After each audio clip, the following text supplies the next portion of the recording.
Hola, somos Condominio, una comunidad cristiana y te damos la bienvenida a nuestra casa, donde compartimos, reímos, nos equivocamos, perdonamos, agradecemos y sobre todo, vivimos juntos el amor de Dios. Llegamos a ti con nuestro podcast Confinados, presentándote el capítulo ¿Cómo no vivir en función de los traumas de la infancia? Javiera Acevedo, que es psicóloga, y Catherine Araya, amiga de nuestra casa, nos invitan a reflexionar sobre el impacto que la primera etapa de la vida puede causar en las personas. ¿Por qué los traumas de la infancia son tan potentes? ¿Cómo no vivir en función de ellos? ¿Cómo evitar traumar a los niños? Te invitamos a escucharlo y esperamos puedas encontrar muchas respuestas a estas preguntas en este episodio. Bienvenida, bienvenido.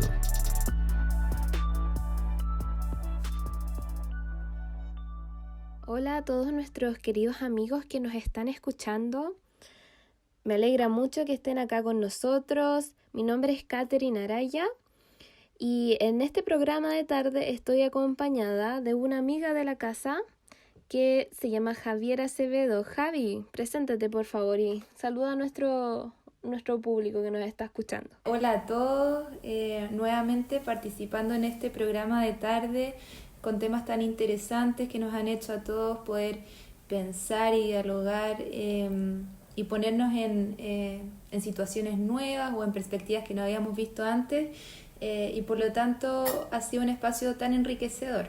Así que muy feliz de estar acá contigo, Katy, hoy día hablando de un tema bien particular. Sí, mira, el tema de hoy se llama ¿Cómo no vivir en función de los traumas de infancia? Eso es lo que vamos a estar tratando hoy día, que es algo bastante importante y yo creo que a todas las personas que están escuchando nos puede servir de distintas formas, ya sea por nosotros mismos, algo personal, o si tenemos algún familiar, amigo, etc. Javi, partamos definiendo qué es un trauma. Sí, me parece muy relevante el poder partir esta conversación contextualizando conceptualmente porque uno de los temas acá fundamentales que está de hecho en el título de este podcast es la palabra trauma, que tiene muchas acepciones desde lo cotidiano también, o sea, es una palabra que ocupamos en el lenguaje súper cotidiano, como hoy me traumé con esto, típico, como no, es que para mí eso es un trauma, como que está incorporado un poco. Sin embargo, yo creo que desde la perspectiva psicológica tiene una connotación distinta. Y en ese sentido, trauma, como muy de diccionario, es definido como toda aquella experiencia que irrumpe en la vida y deja síntomas. Es decir, y estos síntomas están como casi que definidos de manual, que vendría a ser, por ejemplo, flashbacks, mucha angustia, confusión, en fin, como que están categorizados. Sin embargo, y yo pienso que también hay otro tipo de trauma que excede el del diccionario, que es toda aquella instancia que quizás no irrumpe de manera tan violenta o aguda como podemos pensar algo traumático como un abuso, un terremoto y se me derrumbó la casa. Quizás no es tan agudo el cómo incide, pero que sin embargo el hecho de que sea mantenido en el tiempo constituye también un efecto negativo para el futuro. Por ejemplo, relaciones que tienen características más bien no tan sanas, en que, no sé, nos juegan siempre a la culpa, qué sé yo, y quizás no es un hecho traumático en sí, pero que de todas maneras nos va determinando en el futuro con respecto a cómo confiamos en los otros, por ejemplo. Entonces, el trauma es en realidad un abanico bien amplio en que caben varias situaciones a analizar. Claro, perfecto.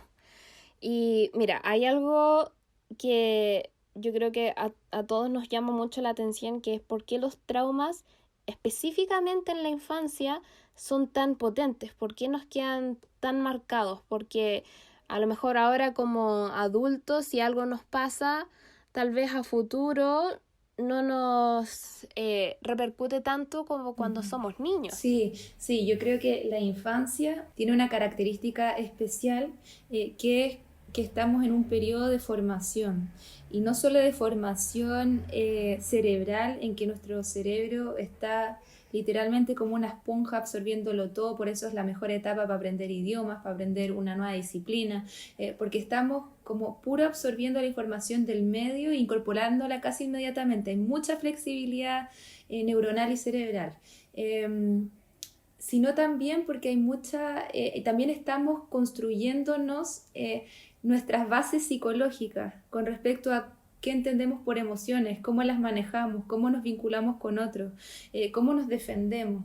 Estamos construyendo también, a la vez que estamos construyendo cerebral y biológicamente una estructura, también estamos construyendo una estructura psicológica que nos va, si no quiero decir determinar, porque yo pienso que nunca estamos sentenciados a repetir patrones. Yo pienso que la oportunidad de cambio está hasta los más 100 años, pero sin embargo sí va a jugar un rol muy importante en la adultez,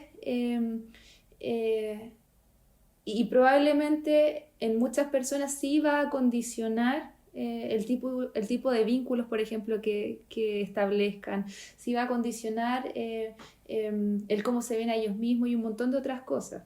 Pero sin embargo no es determinante, quiero igual ser enfática en eso. Perfecto. ¿Y cómo nosotros como adultos podemos identificar cosas o comportamientos que son un resultado de un trauma cuando éramos niños?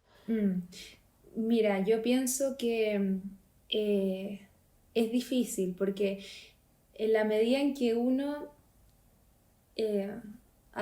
me gusta explicarlo más bien como con imágenes y metáforas, que de repente es más fácil de entender. Siempre vivimos en un mismo sistema, en una misma casa, en donde había ciertas leyes y que nosotros sentíamos que eso era un poco cómo funcionaba el mundo. Y sin embargo, y en la medida que vamos creciendo y vamos haciéndonos autónomos y adultos, vamos conociendo que hay otras formas, al parecer, de experienciar la vida. Hay otras formas de vincularse, y conocemos a otras personas, otras experiencias que van siendo como ejemplos para nosotros, o paradigmas, o formas de mirar también nuestra propia experiencia. En la medida en que vamos saliendo de nuestra propia casa, y casa metafórica, como de nuestro propio nicho de, no sé, de relaciones y de vínculos, y vamos pudiendo ver otras cosas, nos vamos dando cuenta, y aquí es cuando quizás es importante el saber detectarlo a tiempo, que hay cosas que nosotros teníamos incorporadas como naturales, y como que las cosas eran bien así, y no había muchas otras formas, pero que sin embargo van generando en nosotros harto malestar. Y aquí esa palabra es bien importante, cuando uno detecta que hay situaciones en tu vida, por ejemplo, hay patrones en los que tú sueles ir cayendo repetidamente, patrones de relaciones, patrones de personas que eliges escoger y que no te están aportando y te causan malestar, y eso es algo que se ve repetido en el tiempo, en lo cual tú sientes que no tienes mucha libertad porque caes y caes y caes. Ahí hay pequeñas señales que nos permiten pucha, parece que acá hay algo que va más allá de mí, que no estoy pudiendo mirar bien, que me resta libertad también, porque en general las cosas traumáticas nos restan libertad, más bien nos empujan a una continua repetición. El trauma también está definido como aquello que, porque no somos conscientes de eso, estamos destinados y condenados a repetir. En la medida que uno no es consciente de los dolores, de los traumas, por lo tanto no los puede poner en palabras, no sabes verbalizarlos porque no eres consciente, están destinados a aparecer en la acción, se te aparecen en tu experiencia, y no tienes control, porque el control lo da el ser consciente. Entonces uno puede detectar que hay algo en tu vida que está haciendo algo, que te está restringiendo libertades, que está causándote malestar emocional significativo, Por lo tanto, uno ahí puede empezar a hacerse la pregunta, ¿qué será? Y ahí yo pienso que también es muy importante el que uno puede detectarlo solo, uno puede como parar las antenas y un poco evidenciar acá hay algo que está pasando, pero no es un proceso que se puede llevar a cabo solo, porque nadie puede ser su propio terapeuta o su propio psicólogo y analizarse así como a la infancia y qué sé yo. Yo pienso que son buenos momentos para poder pedir ayuda profesional si es que fuera el caso y si estuvieran los medios, porque lamentablemente en Chile es un privilegio el poder tener acceso a la salud mental. Y digo lamentablemente porque me parece que es algo tan básico, tan necesario, versus otros países en que el acceso está mucho más libre y garantizado por, qué sé yo, por las entidades públicas y de buena calidad, qué sé yo. Bueno, en Chile no tenemos esa posibilidad, por lo tanto pasa a ser un privilegio, pero yo pienso que a la medida que tú tienes acceso a eso, deberías poder echar mano a esa instancia en que un profesional, alguien preparado para abordar estos temas que son difíciles y que si son mal abordados pueden ser retraumáticos, es decir, pueden causar más daño. Que tú puedas tener esa instancia de poder trabajarte desde la salud mental. Y si no tienes esa posibilidad, el poder, hay un psiquiatra que él habla de la resiliencia, es un psiquiatra francés y se llama Boris Cyrulnik.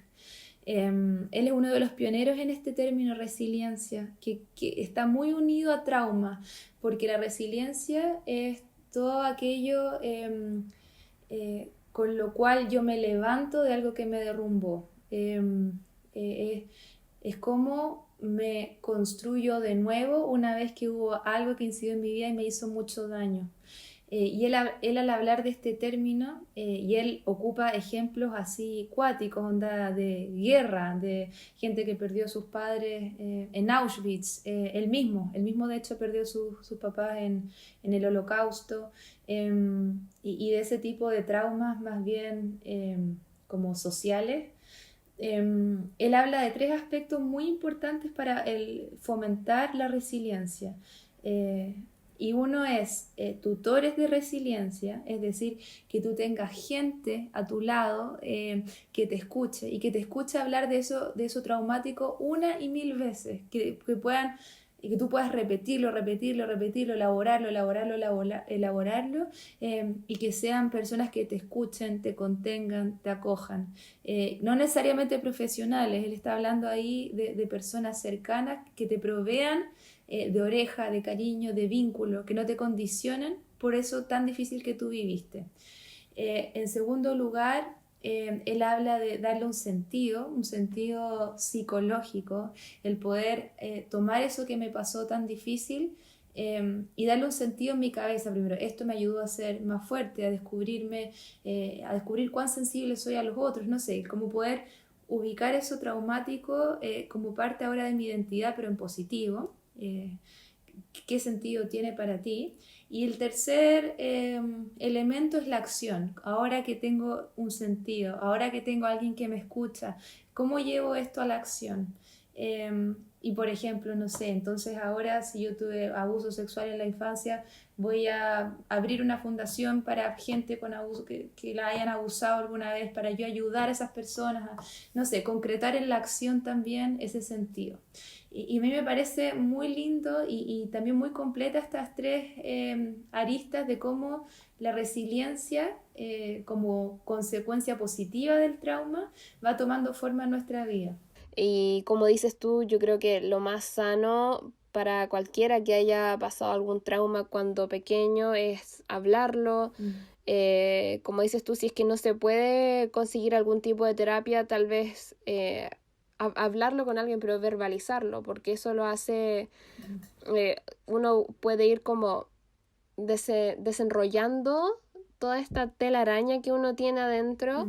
Y se puede ir liberando poco a poco de toda esa tensión que uno tiene adentro.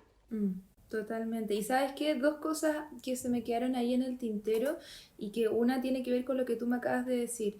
Hay un enfoque desde la psicología que se llama enfoque o perspectiva, teoría narrativa, y que a mí me hace mucho sentido, me encanta de hecho, y que tiene que ver con cómo cada ser humano, cada persona escribe su historia, metafóricamente obviamente, y nos contamos a nosotros mismos una historia de quiénes somos, de dónde venimos, de nuestra identidad, de cómo nos entendemos como personas.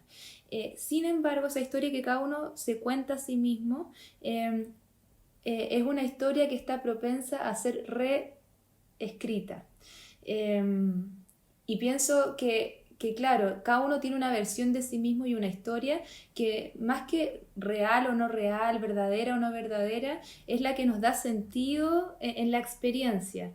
Sin embargo, esa historia puede tener muchos aspectos traumáticos que también estuvieron escritos en nuestra historia.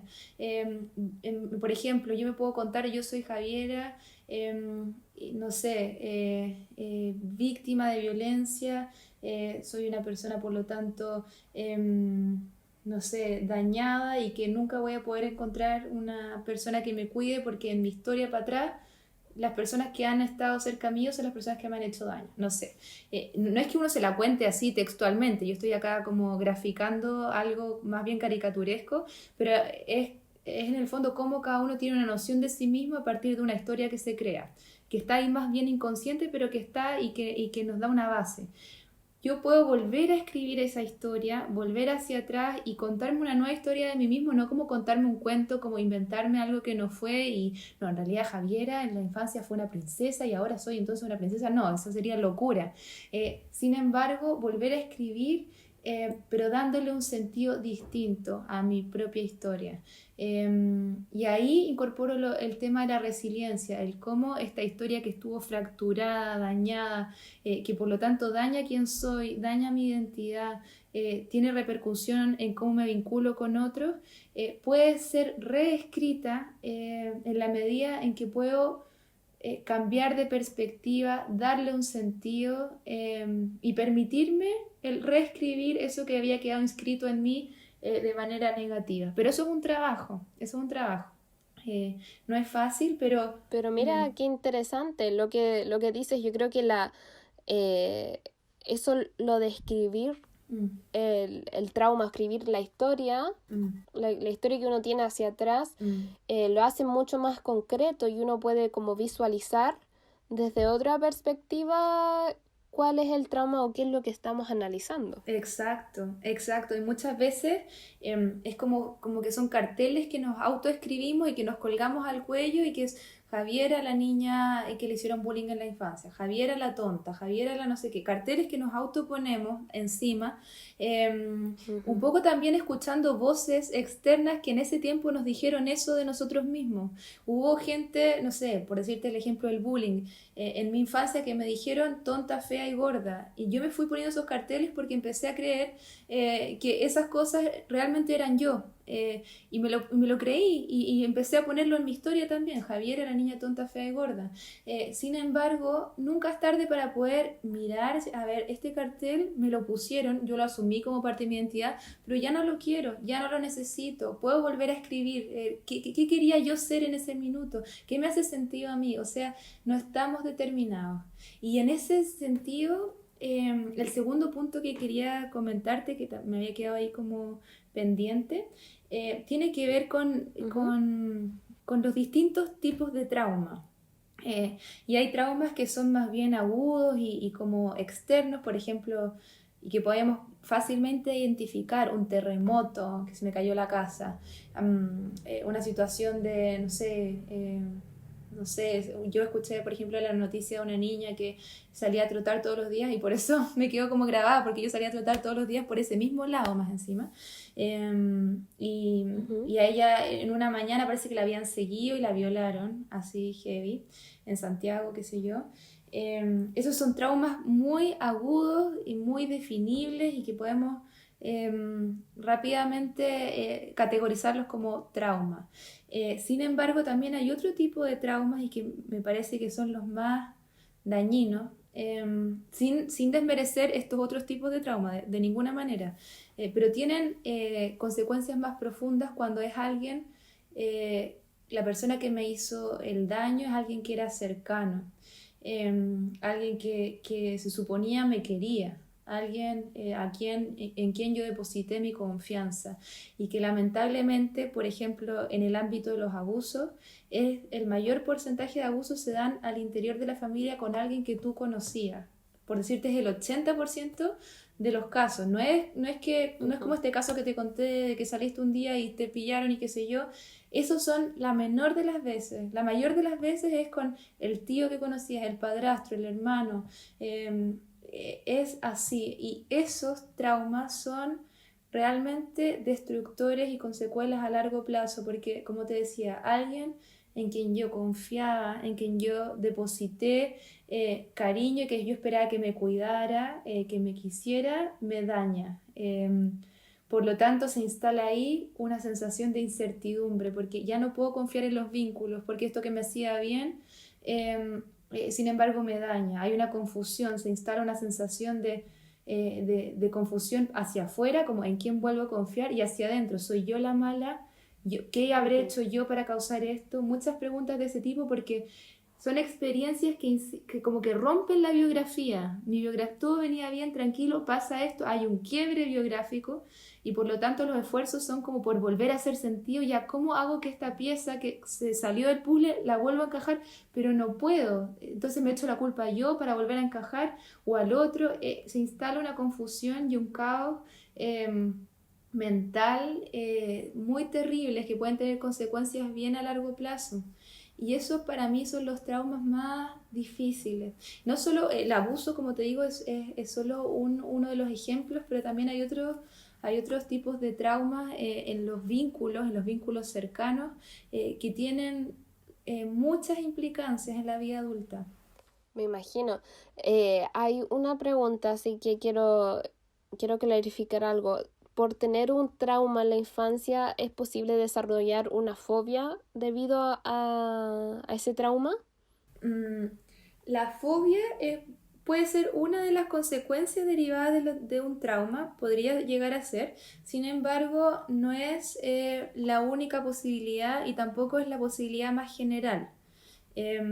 Más bien, las consecuencias más directas del trauma a modo como en el nivel de los síntomas es, por ejemplo, los flashbacks, sensación de mucha angustia, crisis de angustia, sensación de confusión intensa, eso como a nivel sintomático. Y a nivel experiencial, el sentir que pierdo libertad, el que hay algo en mí, o no sé, como en lo conductual o en mi pensamiento que me quita libertad, que no me deja, que me condiciona desde algo negativo, una sensación de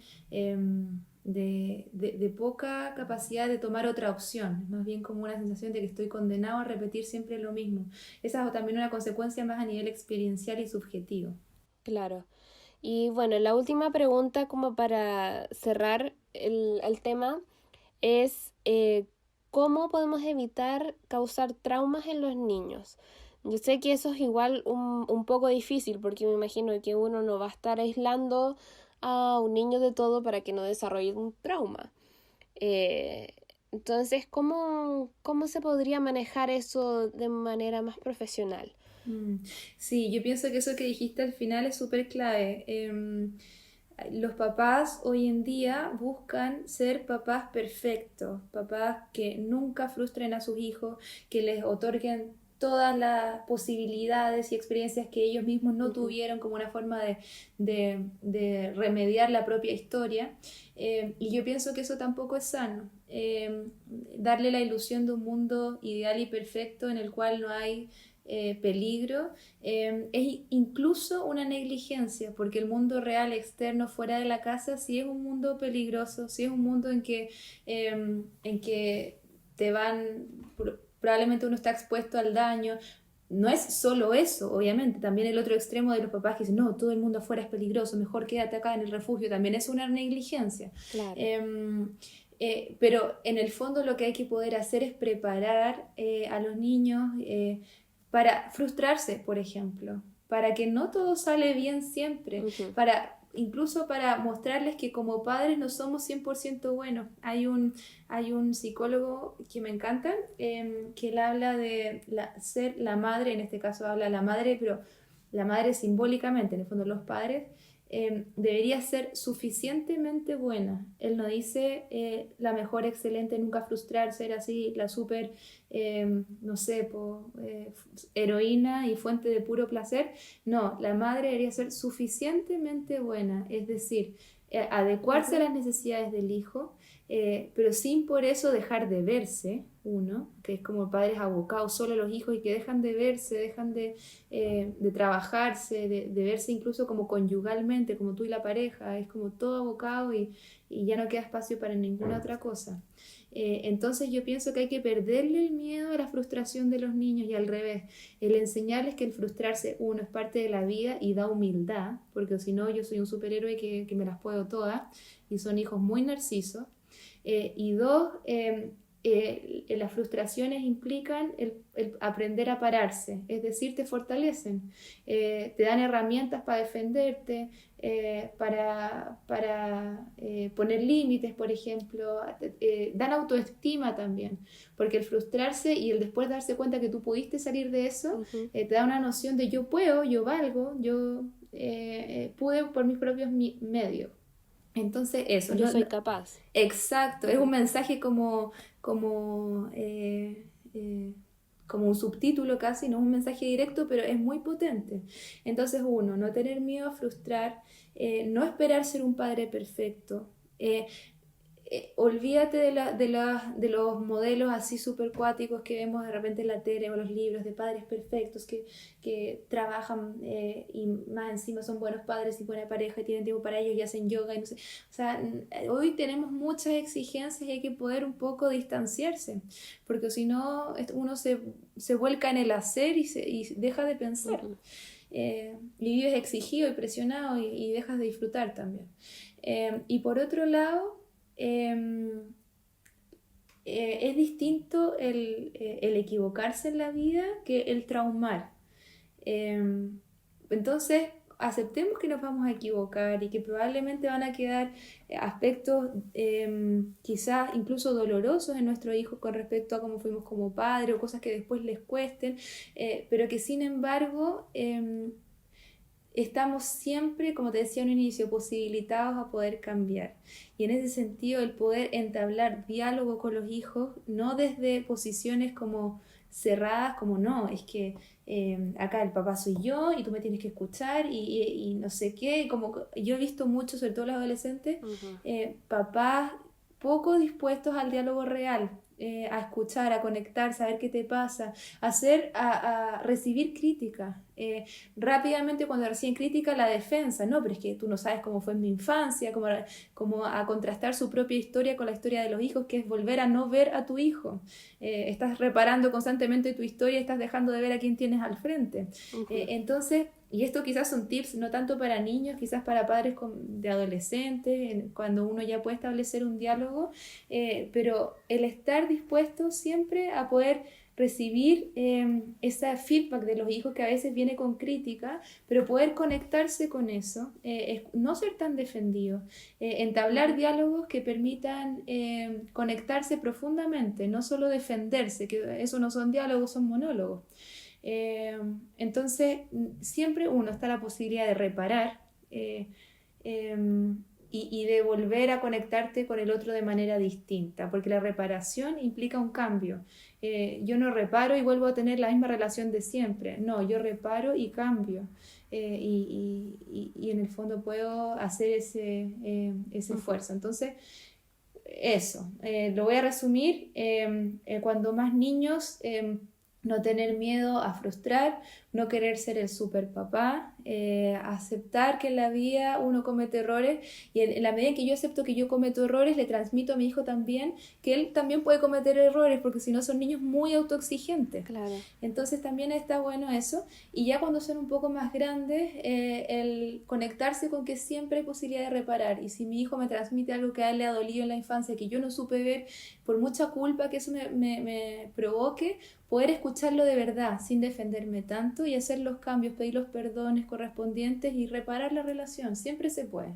Excelente. Muchas gracias, Javi, por tu tiempo, por acompañarnos en este programa de tarde. Muchas gracias a todos los que nos escucharon. Yo creo que sin duda este programa de tarde es algo que nos puede servir a todos. Como dije al principio, si es que es algo personal o se trata de un amigo, familiar, lo que sea, esto sin duda es de mucha ayuda. Así que muchas gracias, Javi. Gracias a ti, Katy, por la conversación, por la oreja y por este espacio que, como tú dices, espero pueda ayudar, y si no ayudar, por lo menos poner preguntas o perspectivas distintas. Así es. Muchas gracias a todos. Espero que nos estén escuchando varias personas y también recuerden que todos los domingos se está haciendo este programa de tarde, este podcast, y también recuerden seguirnos en nuestras redes sociales. Estamos como Somos Condominio.